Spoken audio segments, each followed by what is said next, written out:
And thank you, ladies and gentlemen, for joining us once again across the Louisiana plain, where we are elevating the cause of constitutional conservatism in Louisiana, elevating the cause of constitutional conservative citizens across the state, and rapidly now draining the Louisiana swamp. My name is Chris. And I'm Danielle, and this is The State of Freedom, brought to you by freedom-loving Louisiana First Patriots. Hello, State of Freedom warriors. Thank you for inviting us to be part of your day. We are so grateful for you. You're the best listening family anyone could possibly hope for, and we are only here because of your encouragement, your prayers, and your financial support. If you are looking for a way to support us, to advertise with us, or to send us feedback, please visit our website at freedomstate.us. We'd really appreciate it if you'd also help us get the word out and spread the reach of the State of Freedom. Please like the show on whatever platform you listen to us, subscribe to it, and share it. You can share short clips instead of the full episodes from our YouTube and Rumble channels, and links to those are always in the show notes and over on freedomstate.us. Joining us today are James Baehr of the Pelican Institute and Acy Cooper from the Louisiana Shrimpers Association to talk about their lawsuit against the Biden administration. We're very much looking forward to that and very supportive of suing this administration. Before we get into that, let me read the scripture of the day. It is Mark chapter 12, verses 28 to 34. And it says, "Now a certain religious scholar overheard them debating. When he saw how beautifully Jesus answered all their questions, he posed one of his own and asked him, 'Teacher, which commandment is the greatest of all?' Jesus answered him, 'The most important of all the commandments is this: The Lord Yahweh our God is one. You are to love the Lord Yahweh your God with a passionate heart from the depths of your soul, with your every thought, and with all your strength. This is the great and supreme commandment. And the second is this: you must love your neighbor in the same way you love yourself. You will never find a greater commandment than these.' The religious scholar replied, 'Yes, that's true, teacher. You spoke beautifully when you said that God is one, and there's no one else besides him. And there is something more important to God than all the sacrifices and burnt offerings. It's the commandment to constantly love God with every passion of your heart, with your every thought, and with all your strength, and to love your neighbor in the same way as you love yourself.' When Jesus noticed how thoughtfully and sincerely the man answered, he said to him, 'You're not far from the reality of God's kingdom.' After that, no one dared to question Jesus again." And reading Jesus' own words in this passage reminds us that our relationship with God and our cultivation of a deep and consuming love for him is the most important thing to him about us. And loving God and pursuing God purifies our hearts, our motives, and our behavior. Everything we are, everything we become, everything we do should flow from our all-consuming love for the Lord. And I was just dwelling on that this morning and thinking about the difference it would make in my interactions, in all of my interactions with people and the circumstances I face. How differently would my life and my experiences be if my every move came from an overflow of a deep, passionate love for God? So let this be a challenge to all of us today to zealously pursue the Lord and loving him. It would make a difference. It would make a difference in my life and the life of many others if everything we did flowed out of that deep wellspring of a relationship with God. You know, it's interesting, Danielle, you said that the greatest commandments, love God with all your heart, soul, and mind, and love your neighbor as yourself. If we had no other scripture, if all we had was that would be enough to secure our place in the kingdom. If that's all we had, fortunately we have more, but that encompasses all the law and all the prophets, and it's always a great reminder to remember that as we go about our day and to make sure that everything we do is done for the glory of God. No question about it. Well, as you said in the intro, we have James Baehr, counsel for the Pelican Institute, and Acy Cooper, head of the Louisiana Shrimpers Association, here with us today to talk about a very, very important lawsuit right now they've got to win on, because it is really, really a pushback against federal overreach in a very, very sinister sense. Gentlemen, how are y'all today? What a pleasure to have you. Thank you. We're doing great. I'm doing well. Thank y'all for having us. James, let me start with you here and make sure that I'm getting this right. The National Marine Service has issued what I guess essentially is an executive decree ordering the shrimp boats in Louisiana to have these turtle exclusion devices on them to make sure that they don't interfere with the habitat or the ecology of the sea turtles. Before we get into the effect that cost will have and that imposition will have on the shrimpers, what authority, James, is the federal government relying on to make this order? I know it's not a specific grant of Congress. So what authority are they relying on, this agency, to do this to the shrimpers? Well, Chris, thank you for that question. We really think that's kind of the essence of this case, right? Because we have a federal agency, the National Marine Fisheries Service, and they are relying on a provision of the Endangered Species Act. But they've been working on expanding this rule year after year since way back in 1987. And so they've been pushing this turtle excluder device rule in some form or fashion since back then. And they just keep creeping forward and moving more and more inshore. So the current battle right now that we face is this inshore waters issue. And that the authority they're relying on is the Endangered Species Act.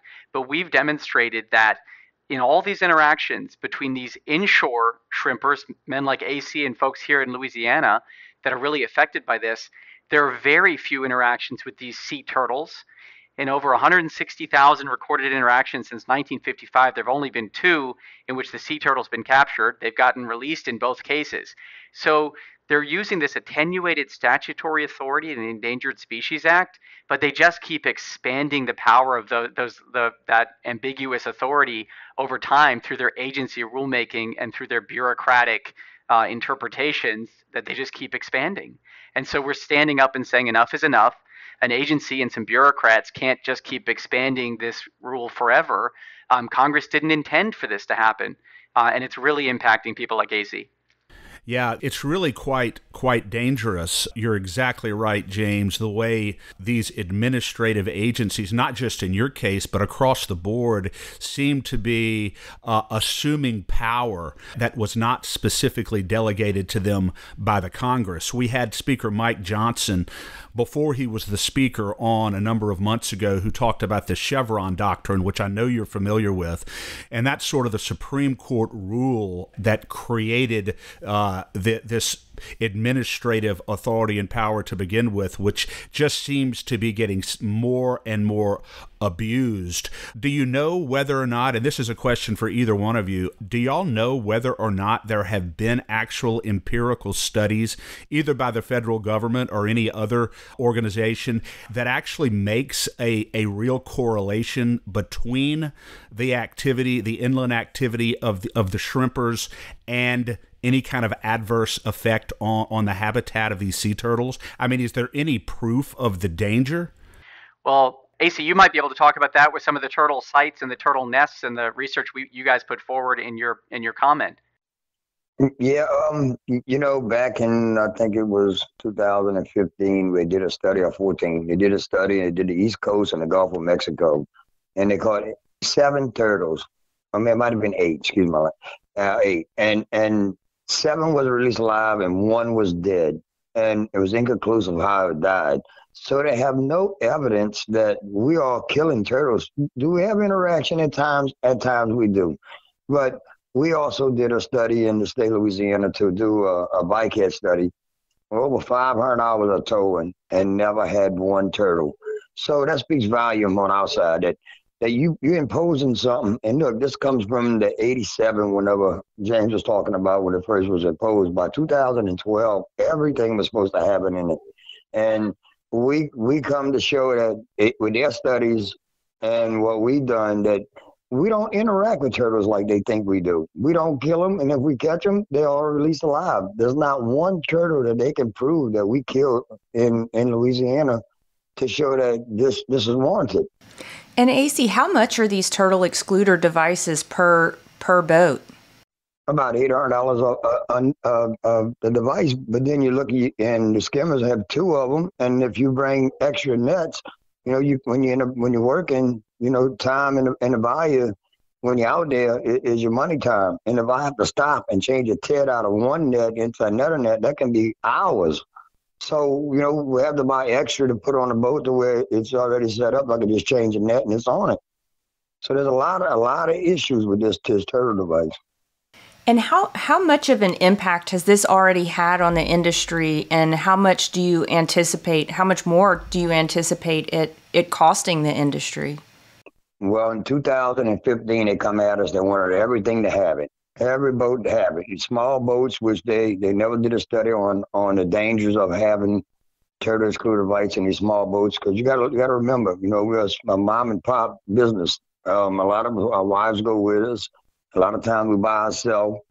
And with these things swinging around, when you pick up, you get knocked overboard, your boat's going by itself and you're going to stay there. So there's a lot of factors that play into these turtle devices, which they never even looked at. The safety is one of them.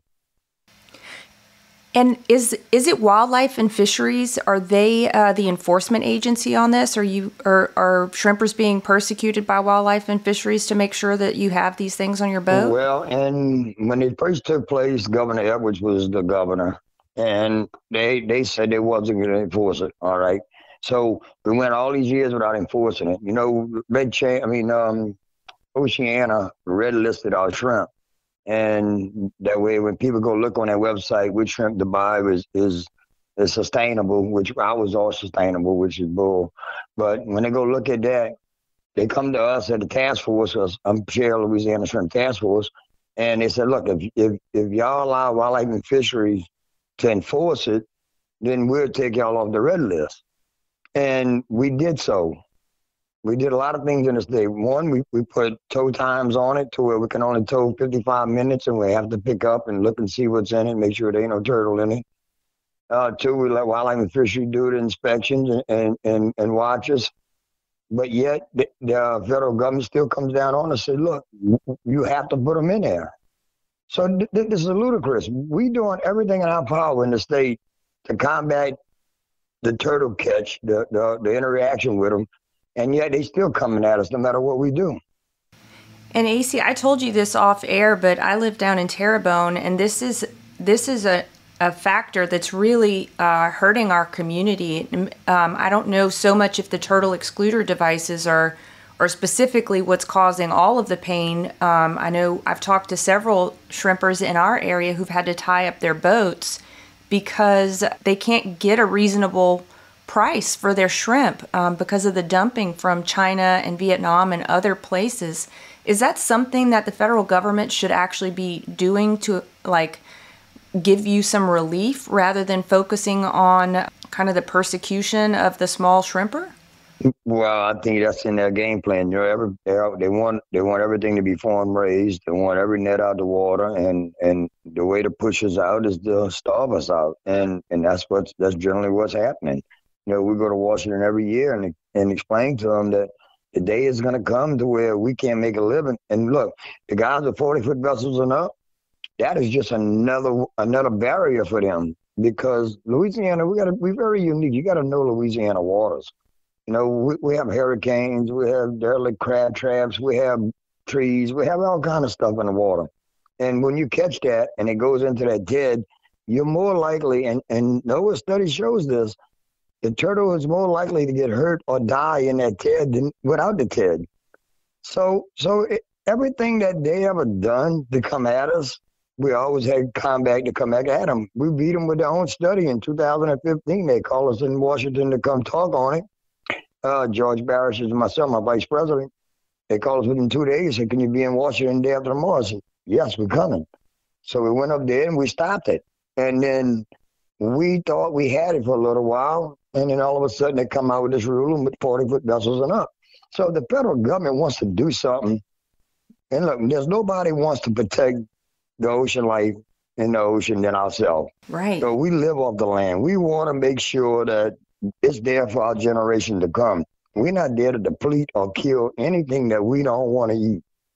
Yeah, and they have to understand that. But our federal government it's all about money. You brought 2 billion pounds of shrimp in each year, and yet you only consume 1.5.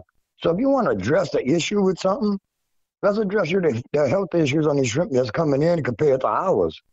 And let us do our job, and you have good product to eat. One more question on this topic before we switch gears, if you don't mind. But I'm very suspicious of the federal government in general, but specifically when it comes to the endangered species. Is it really proven that the sea turtles are endangered, and or if any of the shrimp vessels, I mean, it sounds like your study has said that the shrimp vessels are not killing or negatively impacting the sea turtles. So do y'all have any indication or any numbers on what the actual population of sea turtles in our area is? And if I don't know why the federal government's, so concerned about it. Well, you hit the nail on the head. That's the big question mark. Where does it come off endangered and go to threatened and drop down? That's something we've been asking for 20 years. Where is the level that you say it comes off of endangered? Because everything that's out there is endangered. There's a point in time when it comes back that says that it's not endangered no more. It's threatened or whatever steps it is below that. I know it's endangered and threatened, and it goes on another list, but there's no number. They will not give you a number. Maybe James can get that out of them at any time, but they have never gave us a number that we've been asking for over 20 years. So Danielle, this is one of the main points that we made in our lawsuit, which is that actually the sea turtle nests are thriving, right? The Kemp Ridley turtles have increased from 1,000 in 1978 to 20,000 today, despite the BP oil spill, which had a big effect on them. The leatherback turtles are up. The green sea turtles are up. The turtles are thriving. Who's not thriving is Acy and the Louisiana shrimpers, who are a vital part of our culture and our heritage and our country. Yeah.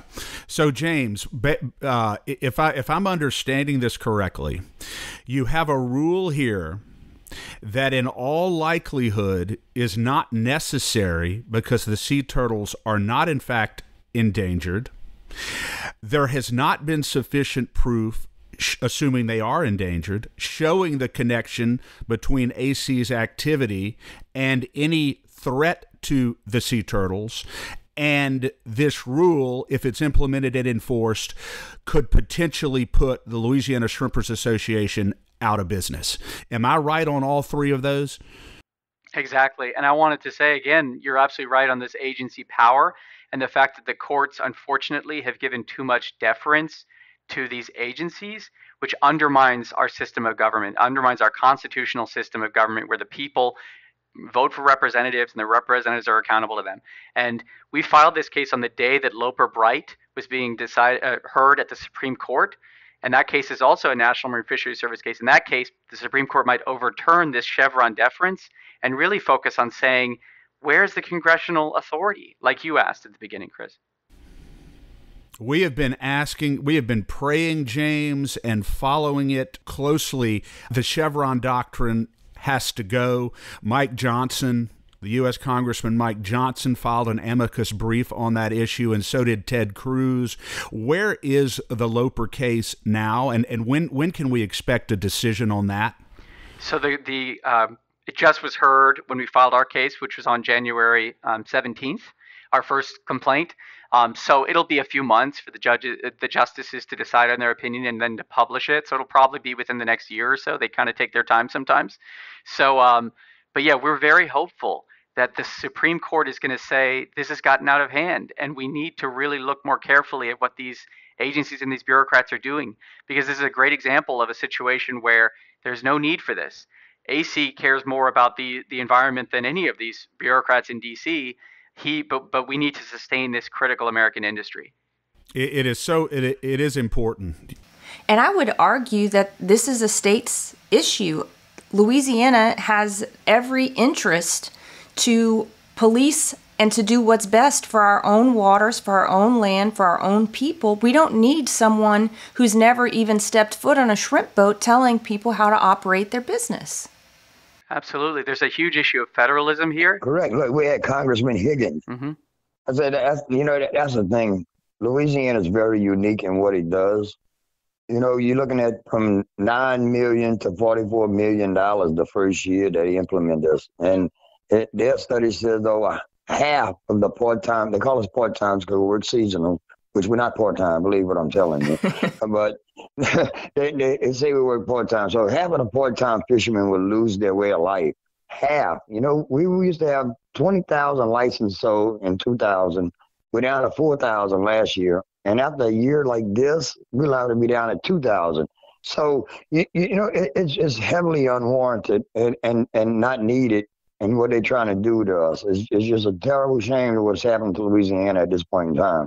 We're an economic engine that's been here for a long time. All these coastal communities will suffer if we lose our way of life. You're so right. Absolutely. And we already are. Did I understand you correctly, Acy, and James, you can chime in here as well, that this rule has actually been in existence for some time, but our governor simply just didn't enforce it until? Is that true? When was this rule created? It was created in '87, and when it first came down, but it's supposed to be implemented in different size boats, the offshore boats first, and then as it goes on, the inshore boats. Now, by 2012, everything was supposed to have it, which we as an organization have been fighting it since. And in 2014 or 15, when they called us up there to talk on it, by 2015, everything was supposed to have it in it. And we fought it and we stopped it. But then we thought it was just going away, and then they come back with these 40-foot vessels and up. But we know if these 40-foot vessels and up, and they keep them in there, that we are going to be next. And we just can't afford it. In Louisiana, we got a bunch of small boats. We got outboard motors with little bitty boats, and there's no way in shallow water that these things can ever withstand the things that we're going to put them through.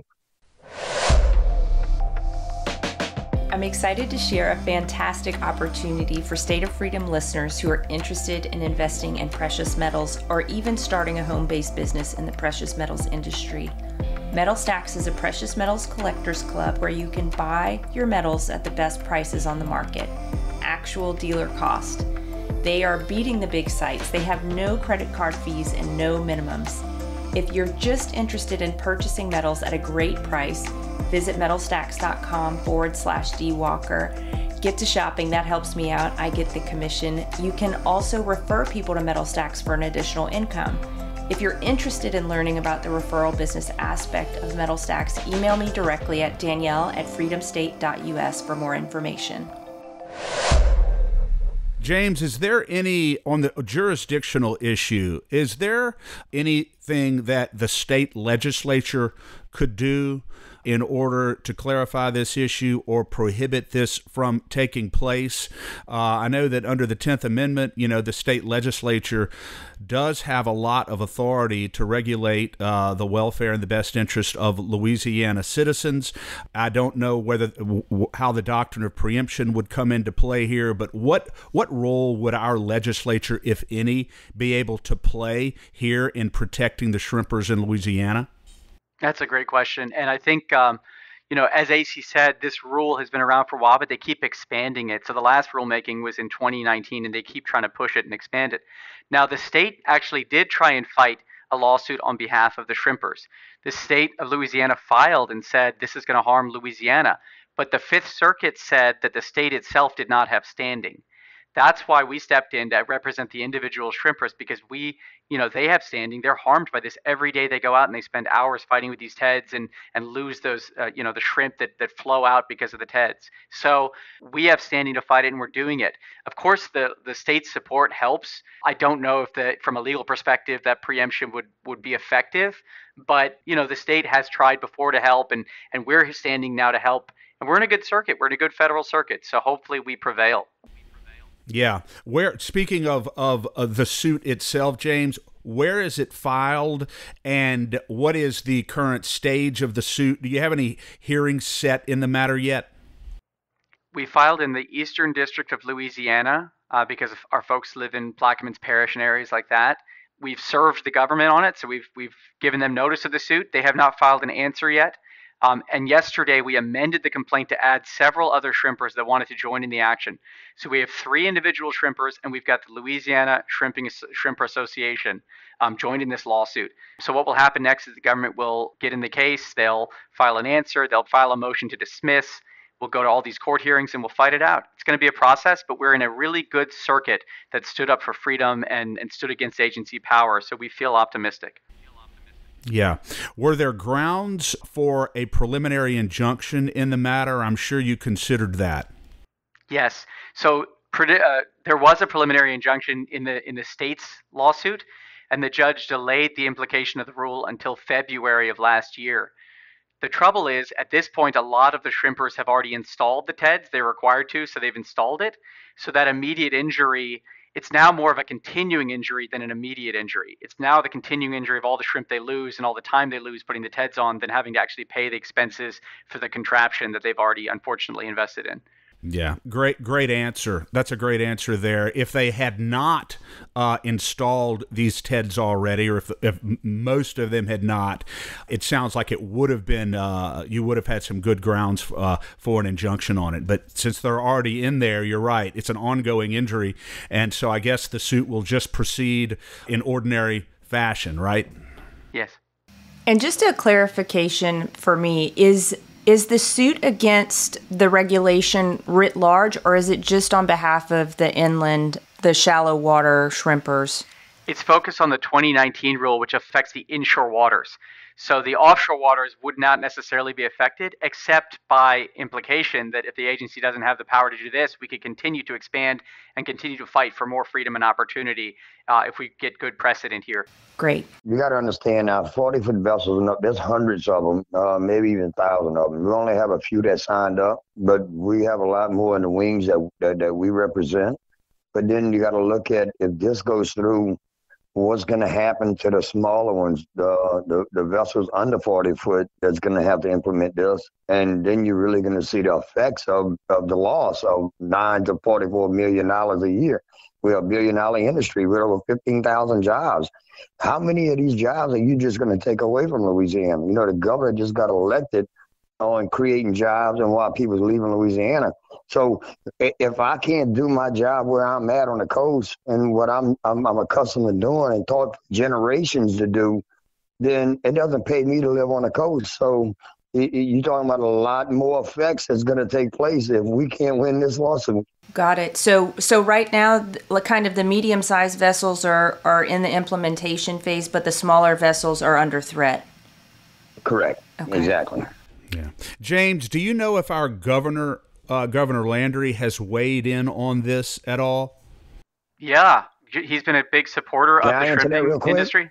Yeah, you go at it, Acy. Yep. Yeah, look, one of the problems I had, and sorry about this, James, I went to the Attorney General with Jeff Landry, and I sat down with him and me and my vice president, and we sat down with him, explained the situation. And right off the bat, he said, yes, we'll take the case. So he is in our favor, in our corner.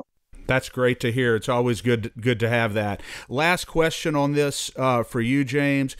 I'm assuming that you will be able to introduce evidence in the case in due course about the catastrophic economic effect that this rule, if enforced across the board, could have on the shrimping industry?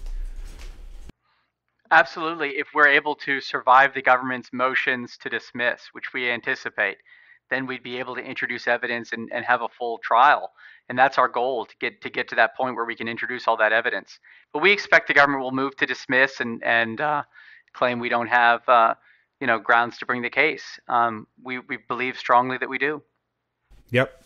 Well, I know that Acy and the Shrimpers Association is in very good hands with the Pelican Institute.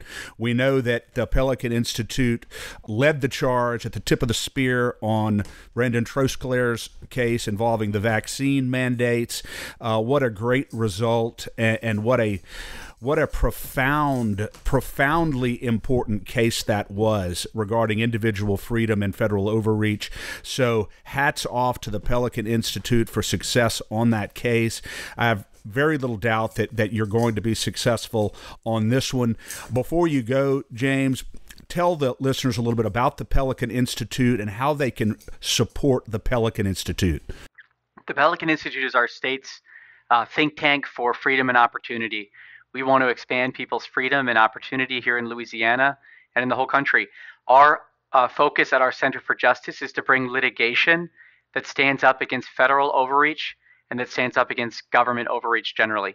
And people can get involved at pelicanpolicy.org, pelicanpolicy.org. They can see all the cases that we bring. We bring cases all the time.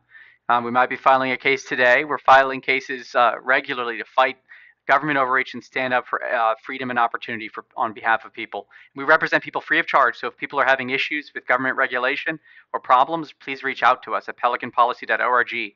We'd love to talk to you. Amazing. I'm just so grateful that you guys exist and you do such great work. So thank you very much. And James and Acy, thank you both so much for coming on. Thank you for standing up for the shrimping industry and the livelihood of so many who are carrying on the heritage, as you said, Acy, of Louisiana on the waters. And this is a very important issue for many bayou communities, including the one I live in. So we certainly wish you all the best. We'll be praying that you have great success as you face every step of this along the way and stick it to the federal government. And I'd like to thank James and the Pelican Group for stepping in and helping us at a time of need, because we was to a point where we didn't know which way to turn. And whenever the Pelican Group got in touch with us, it was a blessing in disguise. You know, God works in mysterious ways. And I firmly believe that when you're right, you're right. You know, the good Lord sees it all. Yeah, he sure does. Indeed, he does. Well, thank you, gentlemen, for coming on today. We'll be following the suit closely, and we'll have you back on for an update soon, James. God bless you both. Thank you, guys. Thank you. Thank you. Have a great day. Chris, I'm really excited about this suit. I just think the Pelican Institute does great work, and I'm so grateful that they're standing up for the average citizen. I mean, really, they're like a litigating body that does what we're trying to do in other aspects of the government, right? Absolutely. And it takes a full army to do it. No question about it.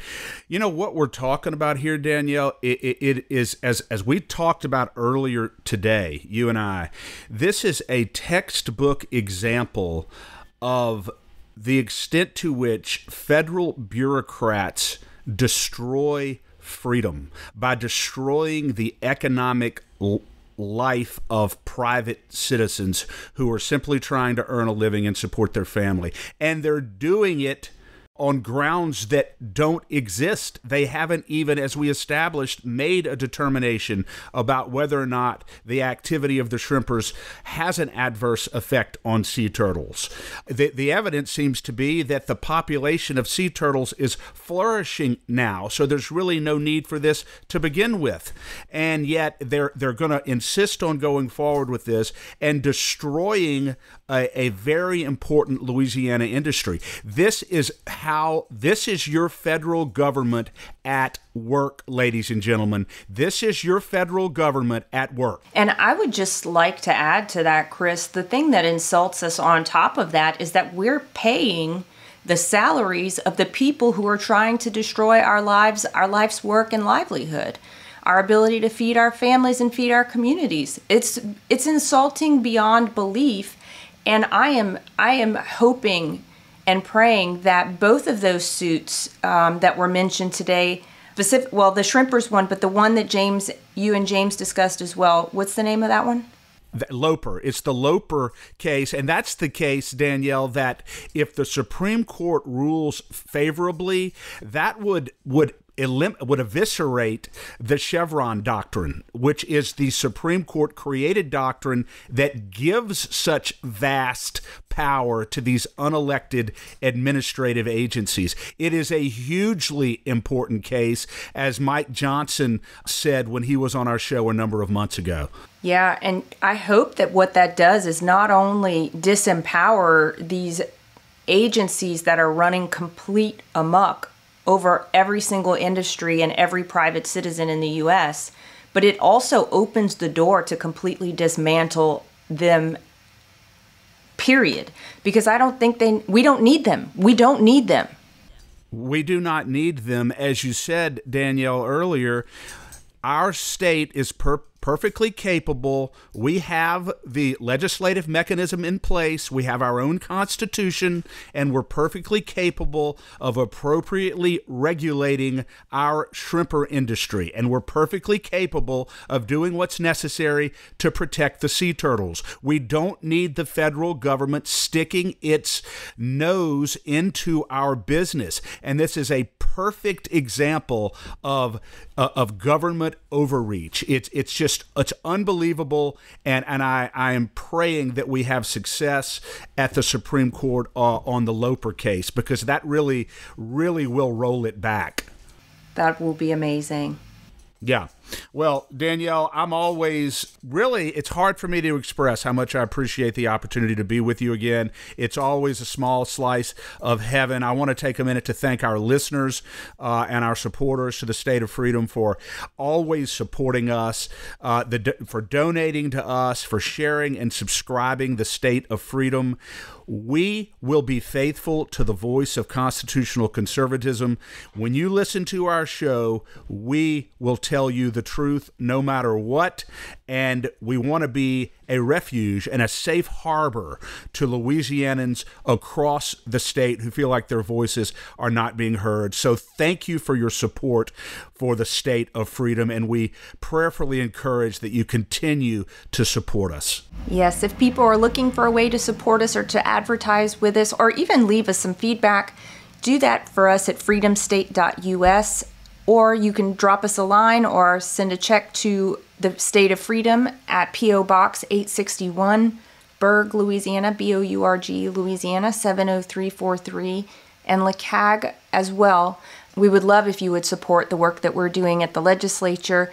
We have some very exciting things up our sleeve for this coming legislative session, and you will not want to miss it. Well, you won't be missing it if you're tuning into the State of Freedom. And if you're spending any time at the legislature, you will be sure to see definitely Chris and Katie there. But Chris, if people want to support the work that we're doing at LeCag, how can they do that? You can send donations and checks to P.O. Box 64952, Baton Rouge, Louisiana, 70896, or you can go on lacag.org and join as a member or make a donation.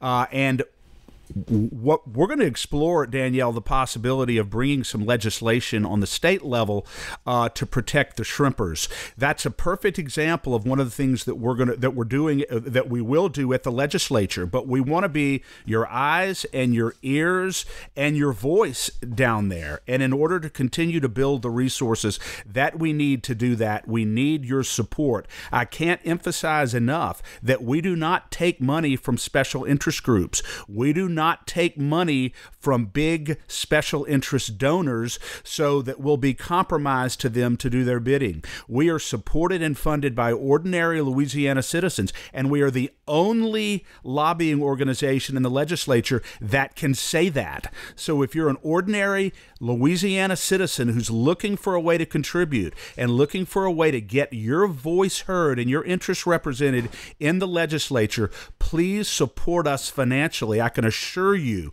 it will be the best $22 or $33 or $40 a month that you spend, and you can sleep well at night knowing that you have a strong and faithful and courageous voice in the legislature. That's right, Chris. Thank you.